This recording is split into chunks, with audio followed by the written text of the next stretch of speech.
لطفاً ابتدا قبل از دیدن این ویدیو برای حمایت از این کانال آن را دنبال نمایید.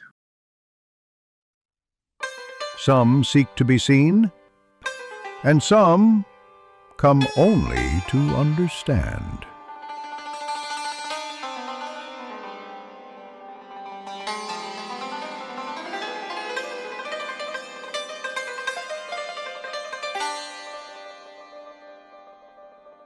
محمدتقi Mصباح had come to understand.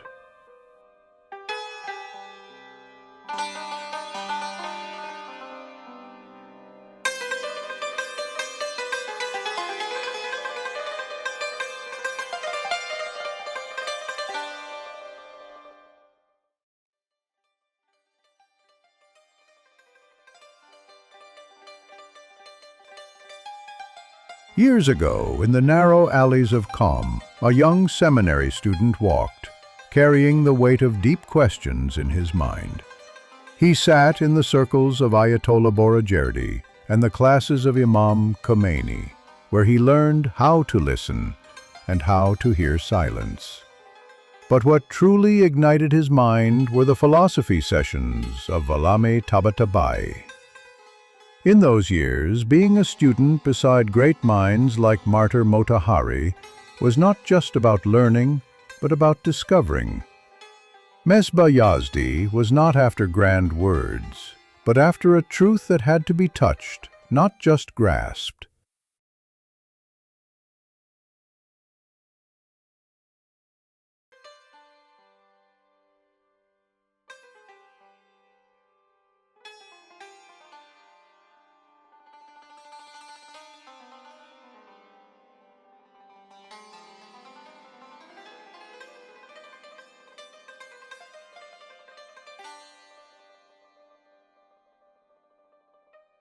یه مدتی عطرفروشی می‌کردم.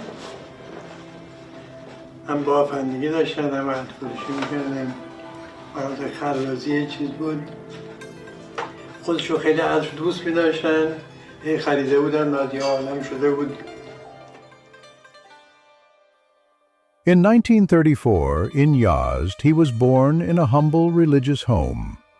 They would later call him the philosopher of the revolution. But he never chased titles. He realized earlier than most that sometimes the greatest battles are fought within, not in the streets, not from the pulpits.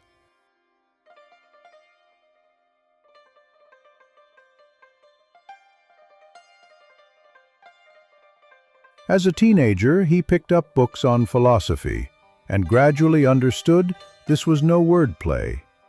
For him, philosophy was like a lamp that illuminated the path of the heart with the intellect. It showed that faith without thought could be dangerous, and thought without faith cold and aimless. Mصباح was a student of Allame Tabatabai, which meant he drank from the source.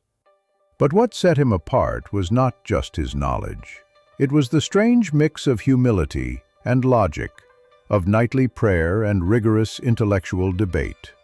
He wanted to defend religion with reason, not emotion, not slogans. For him, asking about God, ethics, and the meaning of life weren't philosophical questions. They were a path of spiritual journey. He would say, if a person hasn't found themselves, any knowledge will only mislead them.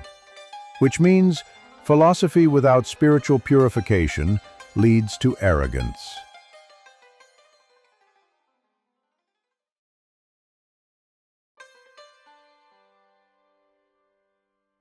Mصباح's philosophy wasn't for elites, it wasn't for media. For him, the greatest crisis of the modern world was that everything had become relative. Good and evil depends on your culture. Truth and falsehood depends on your perspective. Faith and morality depends on your feelings. To Mصباح, this was a civilizational disaster. He said, when everything becomes relative, nothing can be defended, not even humanity. He believed in a morality rooted in absolute truth, not in majority opinion, nor in social norms, nor fleeting human desires. He said, If we say ethics is a human agreement, then even murder could be considered good somewhere. He knew Western philosophy well, but didn't see it as sufficient. He criticized humanism because in it man sat at the center and God either disappeared or was pushed to the margins. And when God is on the margins, morality becomes a game. He believed that truth is like sunlight, not something to vote on, not something to change, only to discover or deny. This made Mصباح one of the sharpest critics of moral liberalism, not with slogans, but with arguments. And every time someone spoke of boundless freedom, he would ask, "Freedom for what? In what direction? With what rule?" For him, freedom without truth is like a bird without a sky. Mصباح's goal in philosophy and ethics was to form a balanced human being, one whose intellect guides the heart and whose heart is the source of faith. He said, "If intellect lacks faith, it's like a lamp that lights a dark, dangerous path. And if faith lacks intellect, it's like a ship with a sail, but no captain."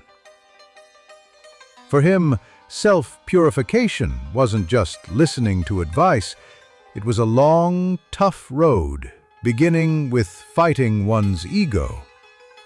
He taught his students, one must first know the self, face its weaknesses and pride, and then turn to the world. In his view, Islamic education wasn't a list of rules. It was a way of life, where intellect, faith, and ethics intertwined. He believed that a complete human being is someone who can think, act, and stand firm without losing their faith.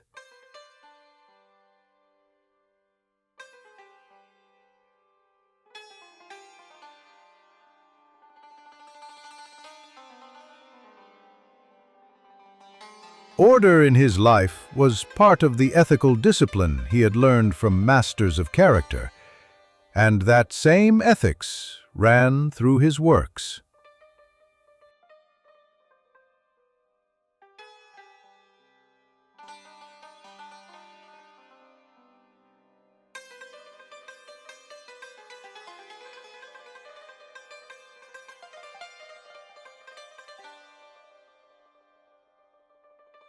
In his book, Instruction in Philosophy, he wrote the path of thinking clearly and simply, not just for seminarians, but for anyone wanting to move beyond clichés.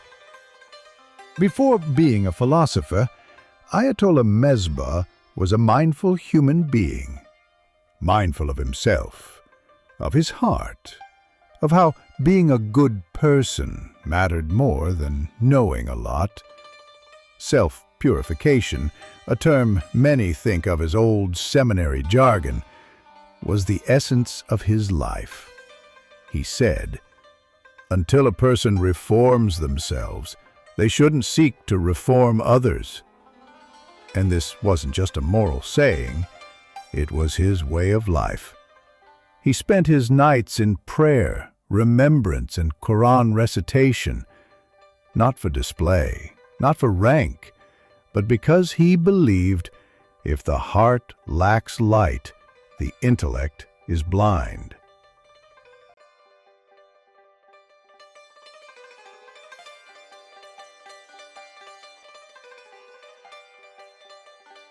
His students say before he spoke, he would pause in silence, as if checking his breath to make sure his words weren't from ego, but truth.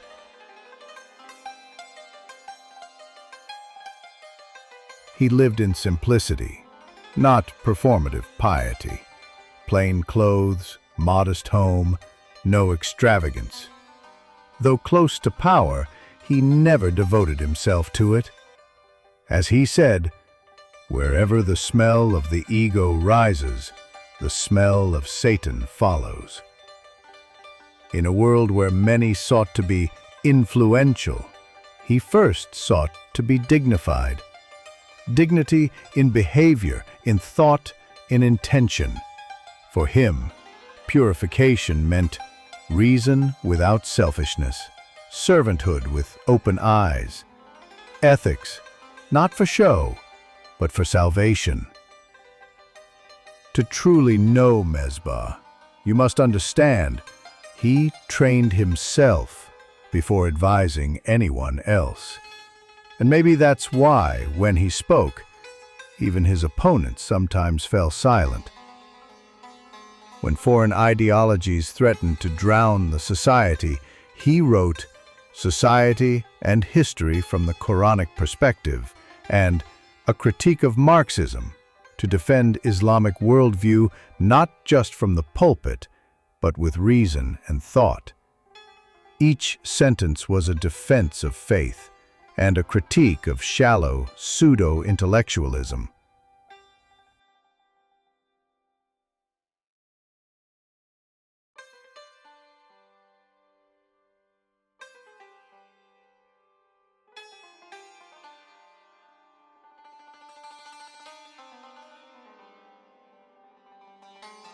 Ayatollah محمدتقی Mصباح Yezdi dedicated his life to defending religious rationality and nurturing human souls. He taught a generation that thought and faith can walk together, lighting the path ahead. But every journey ends. In January 2021, this man of philosophy and discipline passed away quietly. A death that was not an end, but an invitation to reflect once more on his legacy. His memory lives on, in books, in students, and in unanswered questions that still challenge hearts and minds. إلى الجنة بغیر حساب. شما احتیاج به حساب ندارید، یکسره برید بهشت. مردم میپرسن اینا کیند؟ پیغمبرند، امامند، از اولیاء خدا هستند. اینا کی هستند که این صورتهای نورانی دارن و خطاب میشه بهشون که الی الجنت بغیر حساب. ملائکه جواب میدن که هم المتحابون فی الله. اینا کسایی هستند که همدیگر را به خاطر خدا دوست می‌دارن.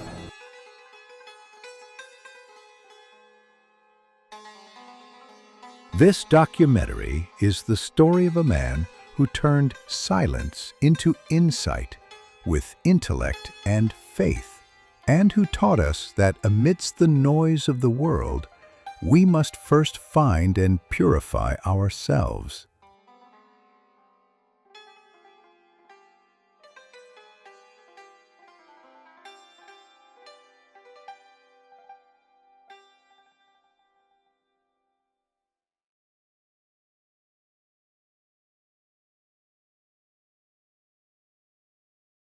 برای حمایت از این کانال آن را دنبال نمایید.